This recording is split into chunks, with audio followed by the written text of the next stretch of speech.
আমি দেখছি একটা জিনিস, সারাদিন যখন আমি ফ্রি থাকি, যখন আমি প্রচন্ড বোর হই, একটা মেসেজ কেউ করে না, একটা কল আসে না। কিন্তু যখন আমি প্রচন্ড ব্যস্ত, সবাই তখন মেসেজ করবে, সবার কল তখন আসবে। যখন আমার হাত দুইটা আটকে থাকবে, তখনই আমার নাক শুশুর করবে, মাথা চুলকাবে, পিঠ চুলকাবে, আর তখনই যত রাজ্যের কল আসবে। ঠিক খাইতে বসবো, কল আসবে। যেই ফোনটা রেখে একটু বাইরে যাব, তখনই সবার কল আসবে।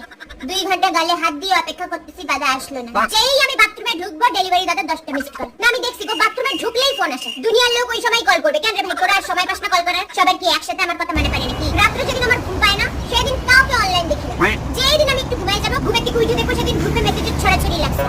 আমি দেখছি একটা জিনিস, সারাদিন যখন আমি ফ্রি থাকি, যখন আমি প্রচন্ড বোর হই, একটা মেসেজ কেউ করে না, একটা কল আসে না। কিন্তু যখন আমি প্রচন্ড ব্যস্ত, সবাই তখন মেসেজ করবে, সবার কল তখন আসবে। যখন আমার হাত দুইটা আটকে থাকবে, তখনই আমার নাক শুশুর করবে, মাথা চুলকাবে, পিঠ চুলকাবে, আর তখনই যত রাজ্যের কল আসবে। ঠিক খাইতে বসবো, কল আসবে। যেই ফোনটা রেখে একটু বাইরে যাব, তখনই সবার কল আসবে।